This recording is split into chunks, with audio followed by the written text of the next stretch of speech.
welcome you to this session of Chauncey Boyd and Total Life Christian Missionary Baptist Church presents Total Life Insight on Christ, Church, and Community.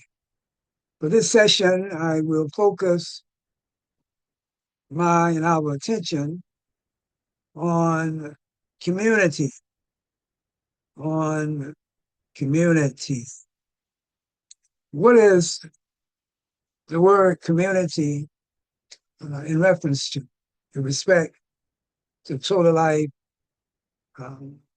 Insight? Of course, Total Life Insight has to do with considering and dealing with the totality of life from conception to the grave.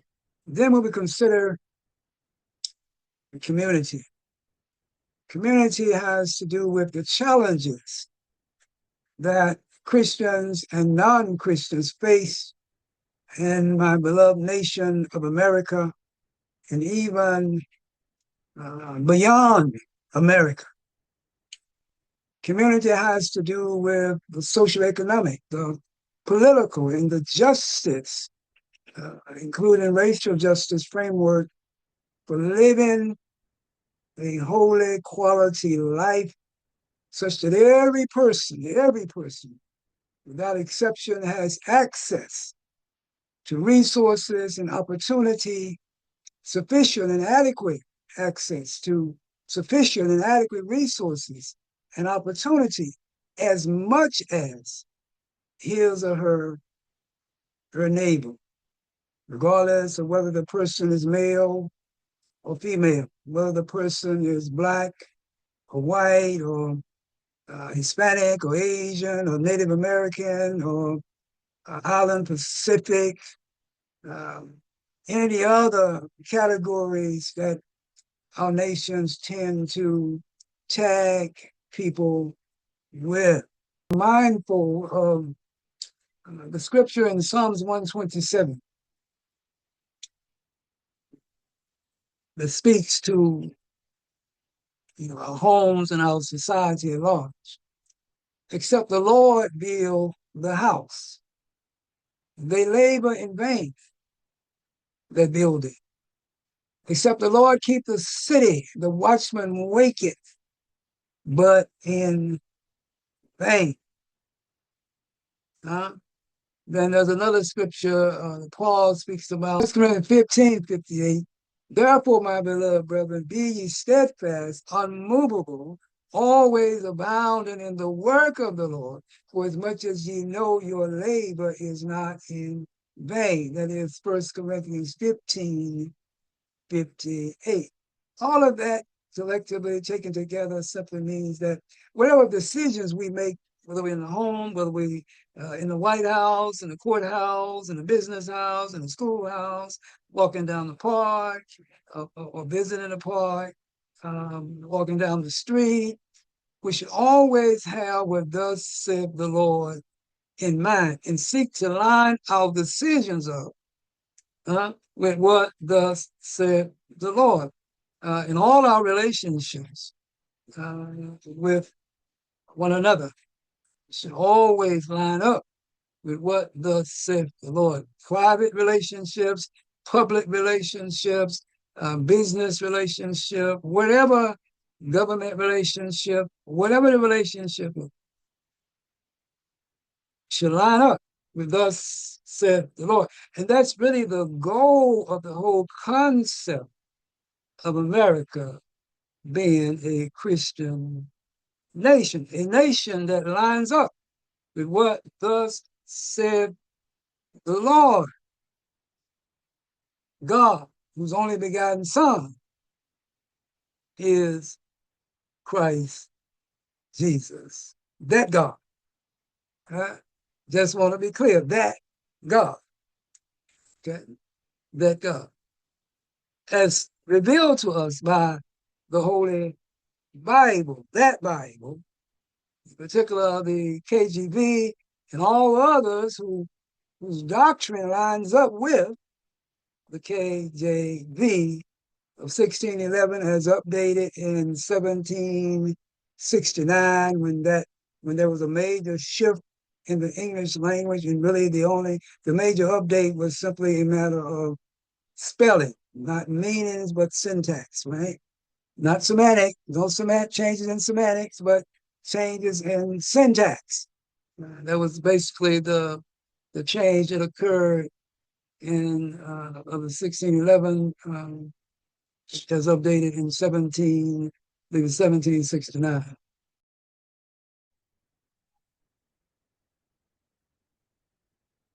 Now I began this preparing this presentation, stating one of the things that I intended to deal with, uh, and I use the phrase indicators of systemic institutional racism, or the presence, indicators of the presence of systemic institutional racism in modern times. But as I was preparing the video, going through the white supremacy, the black supremacy, the white supremacy, and all of that, I thought, well,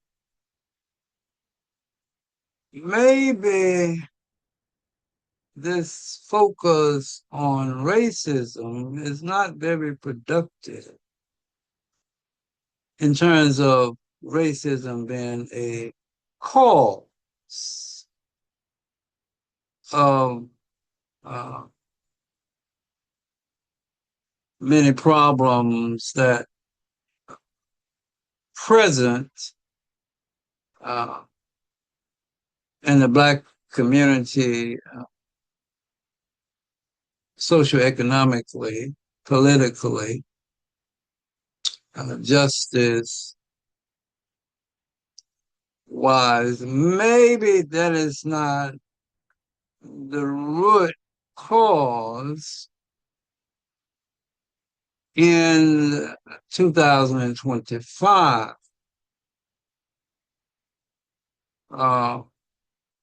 Certainly cannot anybody with any measure of integrity and honesty certainly cannot discard or ignore, deny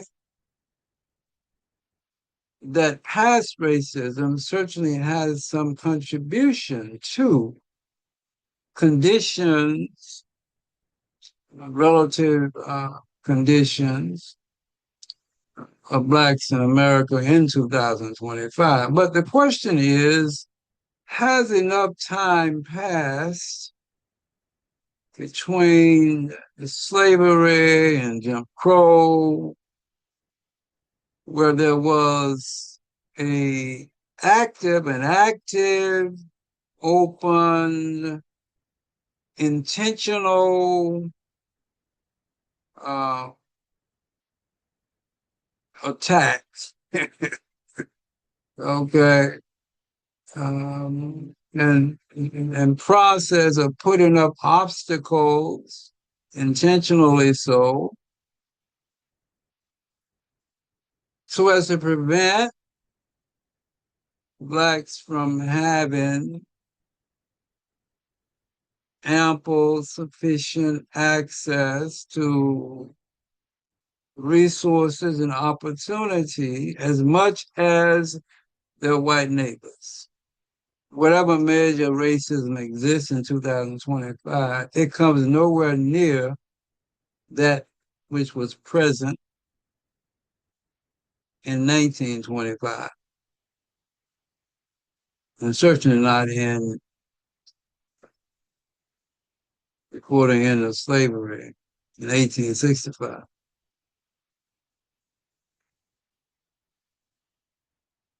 So I thought I would, maybe I'll label it indicators of the presence of systemic institutional inequity uh, in these modern times. Because really, that's the issue. And so here's the question then. Are there, are there systemic institutional factors within the white community that hinder uh, attainment of equity for Blacks in a variety of life areas? Are there, secondly, are there systemic institutional factors within the Black community that hinder our attainment of greater equity in a variety of life areas? Thirdly, are there systemic institutional factors within both the white and Black communities that hinder uh, Blacks' attainment of equity in a variety of life areas? For me, the answer is clearly number three. There are systemic institutional factors within both the white and Black community that tends to hinder uh, closing the gaps in a variety of areas of concern. And I don't think I'm beginning to uh, understand that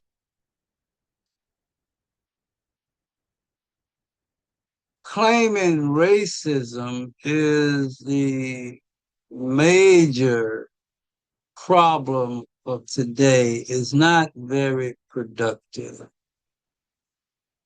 It's more antagonistic, it's more harm than help. Now, such a claim in 1925, 1960, perhaps even 1970 would have been a very valid claim. I'm convinced of that. But I'm not convinced. I graduated high school in 1974. I'm not convinced racism since that point has been the major problem for Blacks in America. I'm not going to even deny that, past large-scale racism, there are some lingering effects of that, and it does contribute uh, to those presence of those factors within the white community and within the Black community, both in terms of how people think about other races and why people sometimes do what they do towards other races. So I'm not going to deny his contribution, but I'm pretty much convinced that it's not the major factor. Racism is not the major problem that, you know, or the reason that inequities yet exists. There are some other factors, that although they may have some underlying relationship to racism, but they're not that racism is not that strong of a contribution. And so I think maybe sometimes racism becomes an excuse. Uh, and I don't, maybe I shouldn't say that, but uh, uh, I just don't think it's the major problem of today. That's just my thought. Now, I graduated high school in 1974, so I kind of measure time from that point in terms of racism.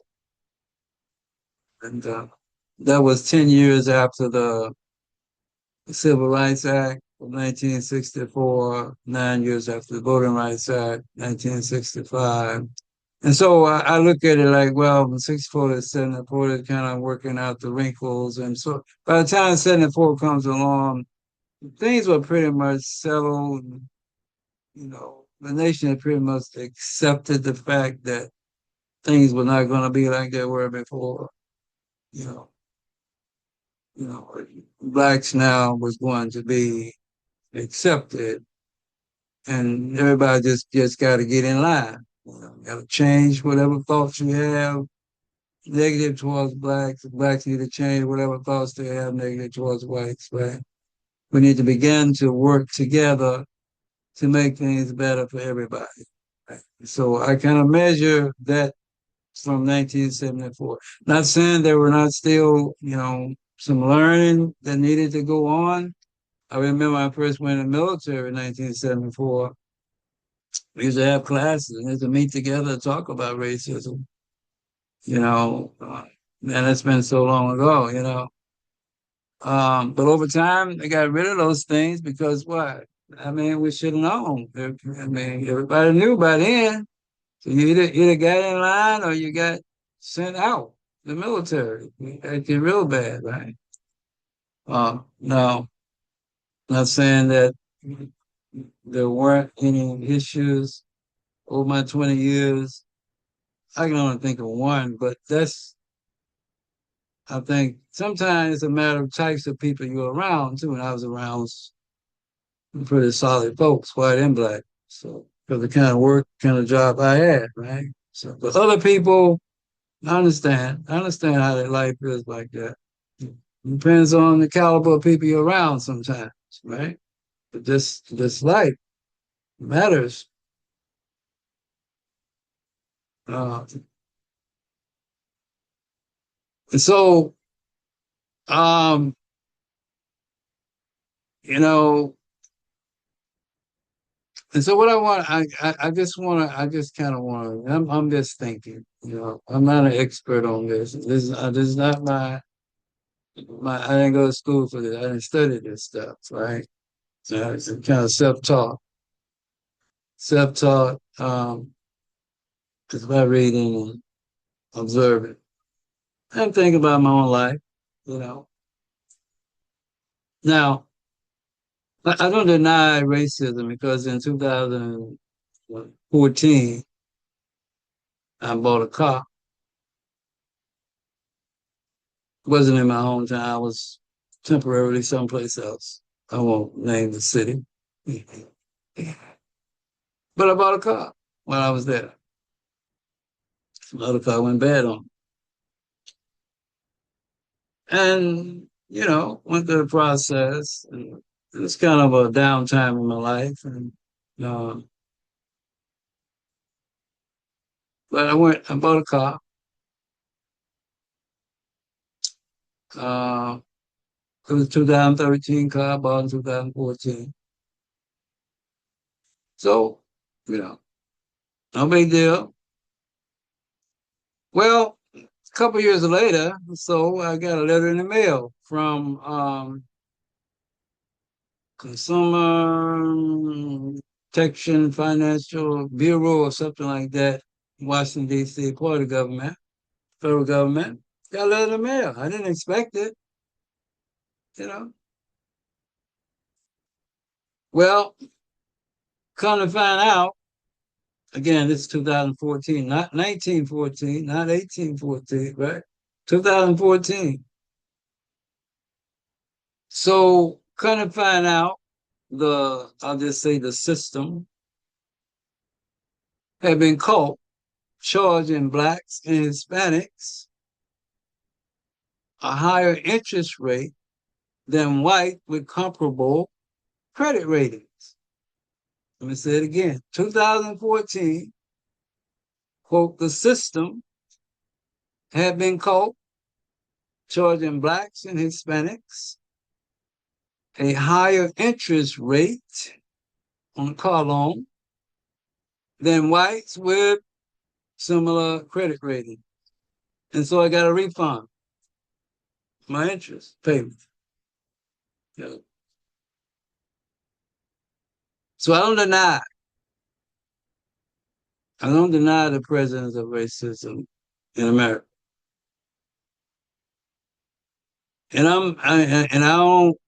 I would not be so foolish so as to think that was the only time that has happened to anybody in America in recent years. So I'm sure there were other instances uh, throughout the nation where stuff like that goes on.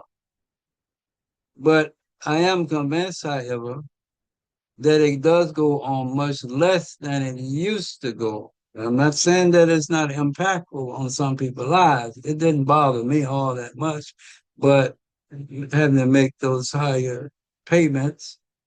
But some young 19, 20-year-old with a family, it may have bothered them. It may have hurt them, harmed them in a major way. The kids might have to go without some new shoes. They might have missed their rent or whatever, you know. So I do not deny the impact that racism can have on people's lives today. Very negative impact, short term and long term, right? So I deny that, but I don't believe that it goes on nearly as much as um, it used to, and I don't believe that it is so bad that we should not be able to overcome it more than we are as a group, right? Because I'm like this: put an obstacle before me, that's fine, you know. But I'm not gonna let you stop me. It ain't gonna happen. Not in 2025. I got too many ways around you, over you, under you, whatever the case might be. I shouldn't have to go through you, you know. I shouldn't have to. You shouldn't put the obstacle up before me. But I'm not gonna let you stop me. You know that. There's too many weapons. You know. I'm not gonna get violent about it, but I'm gonna. There's just too many ways, man, to get around stuff these days. Uh, again, I shouldn't have to, but we gotta do a lot of things we shouldn't have to do in life.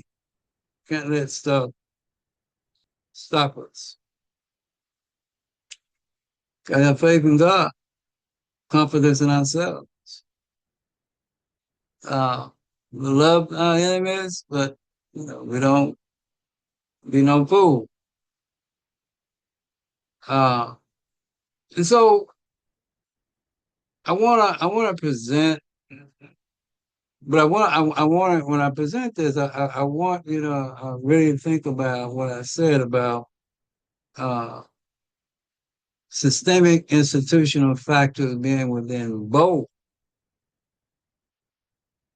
right, the white and black community, and much of it has to do with attitude, uh, attitude, perceptions, and attitude, right? I think that's what most of it has to do with. In 2025, I said most, I didn't say all. There are some real things people do out there. I just gave one example about my car buying experience. Again, it didn't harm me, but uh, it may have harmed some young person in a significant way. Um, but I wanna present some. I want to talk about my hometown of where I was born, raised at, and Texarkana, Arkansas, but it's a twin city, you know, big state line right between it, right? Texarkana, Arkansas, Texarkana, Texas. So I'm back and forth between the two every day. But I wanna focus on, just for brevity, Texarkana, Arkansas. I might do Texarkana, Texas too. I'm not sure. Listen, but Texarkana, Arkansas. And I want to look at uh, some statistics. Now, always be mindful that statistics, we know they're not exact, but they are estimates, and they give you some idea of what is probably going on, right? The good that it presents, we celebrated the bad. It tells us some things that we probably need to give greater attention to, work on, right? Improving the statistics so that it's more favorable for all concerned. And so I'm going to present some Texarkana, Arkansas. And so going to provide some income data. And remember, this is all about contrast. So we're not so much interested in the raw numbers, but in the contrast, the relative relationship. Again, my focus is on black and white. It's not to uh, discard or consider the other categories as unimportant. They are important. But my focus for this particular session is on the contrast between blacks and white. So we're going to look at per capita, which is basically per person, mean, which is average, medium, what that has to do with half the people or households, whatever we're talking about, um, has an income greater than the given mean value, and half has an income less than the given mean medium value, rather, talking about medium. Um, and so this is for the year 2023. This report is an app that I wrote. It's available at aspa.cbhs.com, where I pull from the census data, just formatted for my convenience. Um, but the same data can be found, in various places, in various formats. I prefer this format for my purposes. I'm just sharing it. Uh, you can validate it by looking at other sources, but it's uh, it's the same. Matter of fact, uh, just for there is a site that has the household, what is it? Medium income by rates. Uh, there is a site, Newsburg.com, that has the same values that I have in my app. And they get their data from the census just like I do. But you see, for median household income for whites, 57,448. For blacks, 29,685. For American Indian and Alaska Native, which is what AIAN stands for on my report, 56,591. Some other race, 62,946. Two or more races, 83,045. And so that is what I have for the medium uh, in income uh, across the races. 47,930, whites 57,448, blacks 29,685. Asians has there's not a lot of Asians in the area, so it comes out with a negative number. Um, Native American, basically 56,591. Hawaiians, 66, has a negative number here. Other races, 62,946. Two plus races, 83,000. Now, I do capture Hispanics, which that report does not. 63,661. White, not Hispanic, I captured 56,994. Okay, let's see.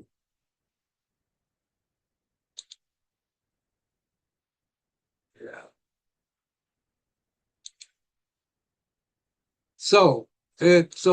My data is correct. It parallels what other people's data put out. But I have more information than that report had because it doesn't have the per person or the per capita. So I wanted to give that as well. So and remember now, this is contrast. The whole idea is contrast. So the raw numbers, that's not so important for the purposes of this session of this video. It's important, but that's not the focus here, right? It's the contrast. So, so I'll just go down the line here for the report. Let me see. I can blow it up a little more.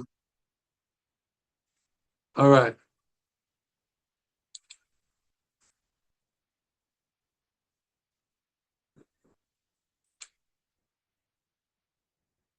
So, mean again means average, right? So, household, just for definitional purposes, household refers to anybody living in a household. You don't have to be related. Family refers to people who are related by blood, by marriage, right? Or by blood, by marriage, or by adoption. So those are definitions that the census uses, and pretty much, throughout America we use. Again, mean has to do with average. Median, half higher than, half lower than. So average mean for all the household income, what, 66,000, right? This is household. Persons, right? Average per person is 28,000. That's across everybody. Now, when you get into family income, right? The average or mean is 81,000, right? I'm not going to do it in the one worker, two worker, all that. It's there. Um, Now, when you get into the per capita or the per person, and this really has some significance because it has to do with no matter where you physically live, right? Each person's income counts. So you're by yourself, it counts.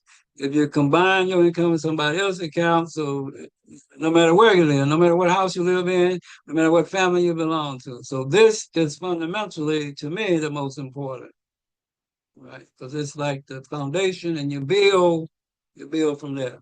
So all races like 28,000, right? Whites 34,000. I'm just giving a rounding numbers. Blacks 19,000, right? Asians 48,000. Uh, Native Americans, I'm just showing it, is 26,000. Again, it's not a lot of Native Hawaiians who live in this area to really be statistically significant in terms of the purposes of this report. Other races, 21,000, not that they're important, they're not unimportant, but they are important, but just statistically, it's not enough of them. Two plus races, 19,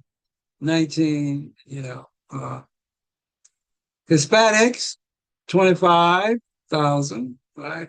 And then we had a white, not Hispanics, 34,000. Again, this is the average per person. So um, now, when you get to the medium, which is again the midpoint, right? The midpoint overall is 58. Um, this is family, right? 58. This is family. 58,000. We know that if you're a married couple, you got more people in the household, so you're going to the income for the house for the family rather it's going to be greater. So I'm not focusing all on that today, but that is available. So when you go to races, right? The midpoint medium is 47,000. That's everybody. Now for whites, it's 57,000. Blacks, 29,000. Um, Native Americans, 56,000. Other races, 62 thousand, and so on, right?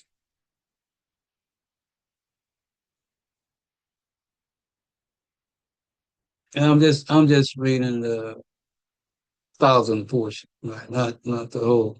You can round them up and you know go down, but just giving a relative relationship, right? So what's the point? Here's the contrast. Now, anybody with any measure of integrity has to understand, right?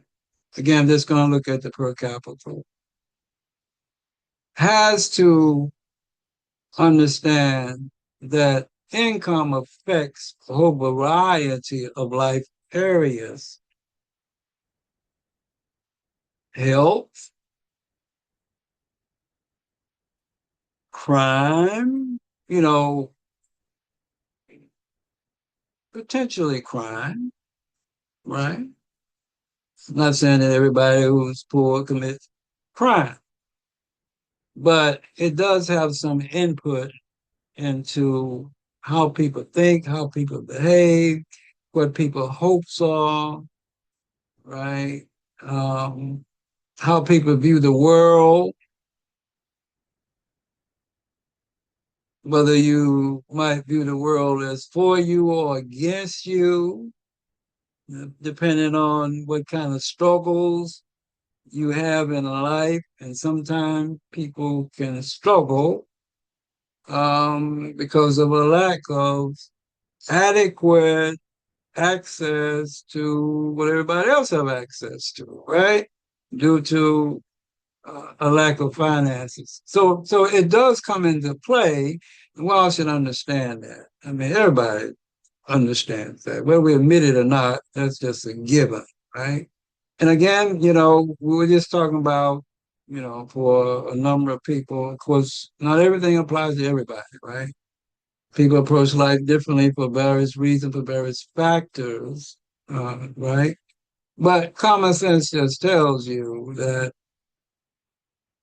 it does impact. That's why we all have desires, right? So it is what it is. So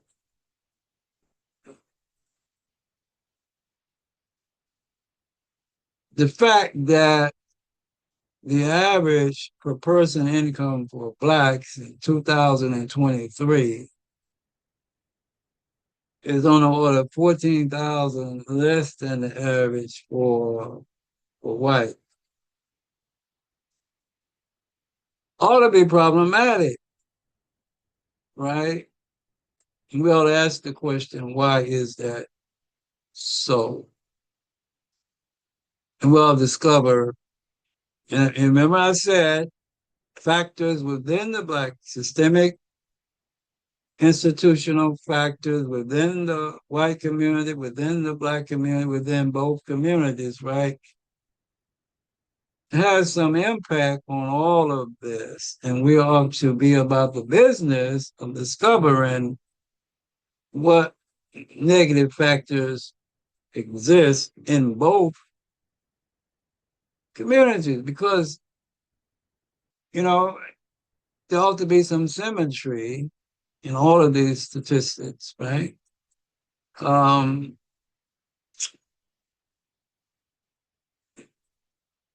the average should be pretty much the same.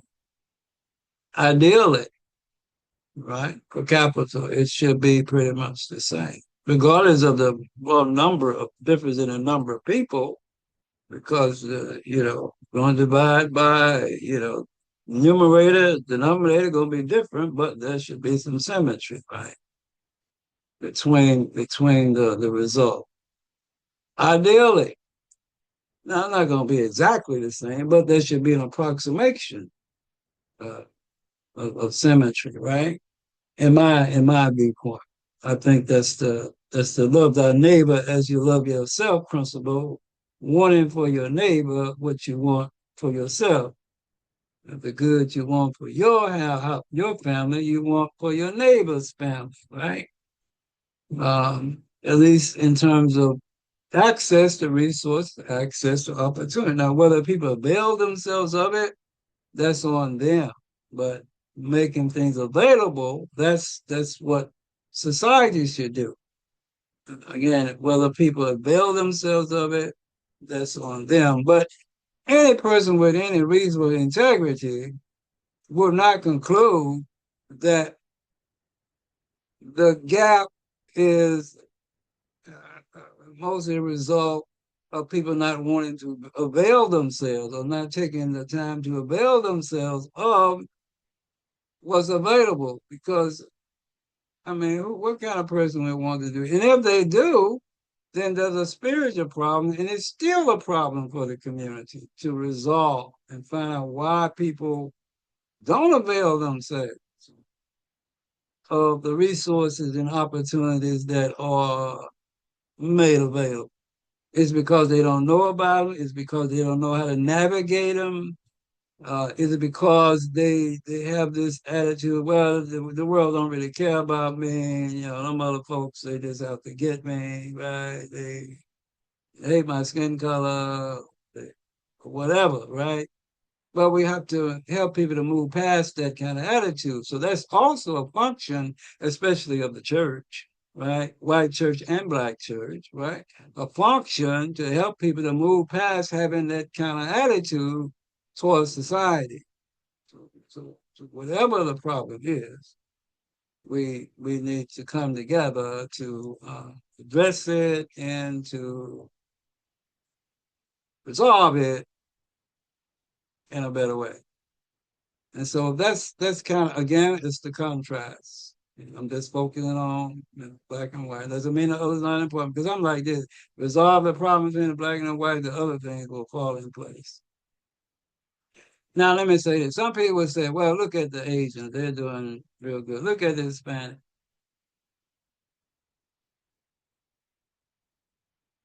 Well, you can't really compare,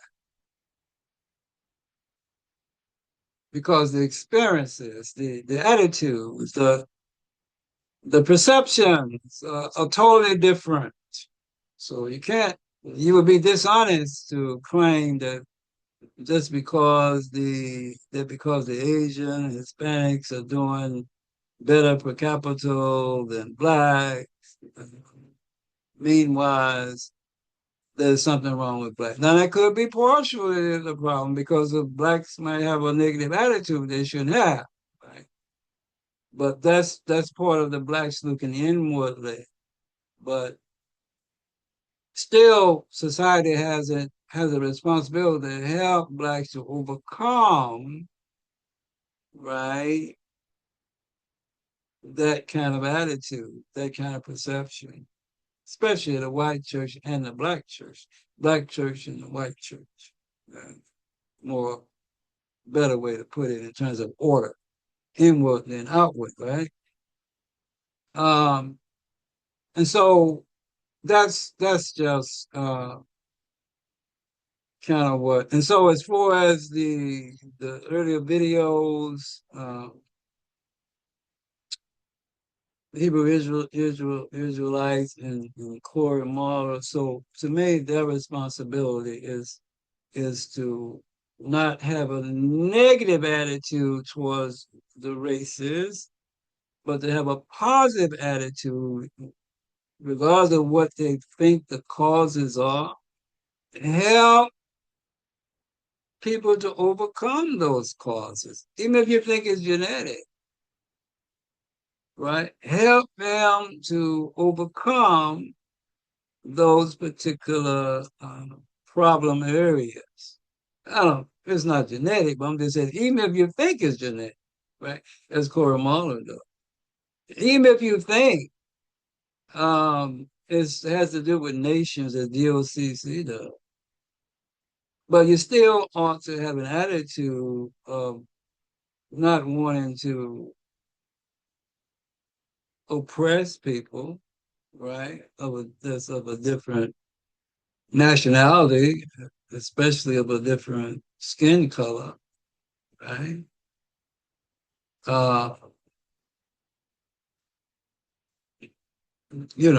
so uh,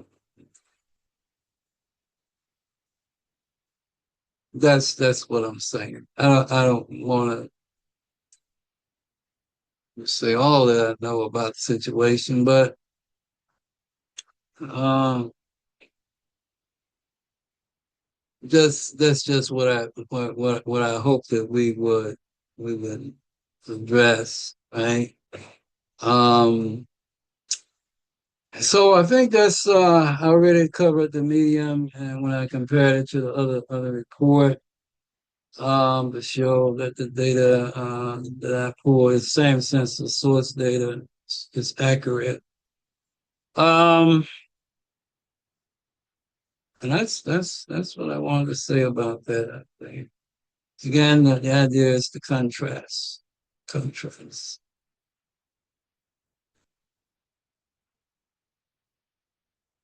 As I as I close, just want to say this has been a session of Chauncey Boyd and Total Life Christian Missionary Baptist Church presents Total Life Insight on Christ, Church, and Community.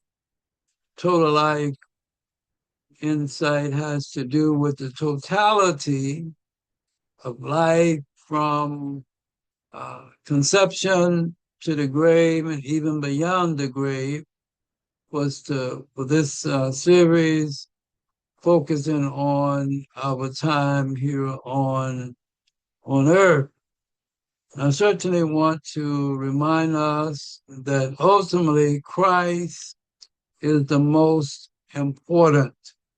For God so loved the world, he gave his only begotten Son, that whosoever believeth in him should not perish, but have everlasting life. And of course, church has to do with the universal church, um, uh, and the local church as well, being the ground and pillar of the truth. Then community having to do with, which is the focus for this series, having to do with socioeconomics, political and justice framework, addressing, dealing with the challenges that Christians and non-Christians face, um, in navigating the systems and institutions in our nations. And so, I'll do a follow-on part this series. And so until then, God bless and much love.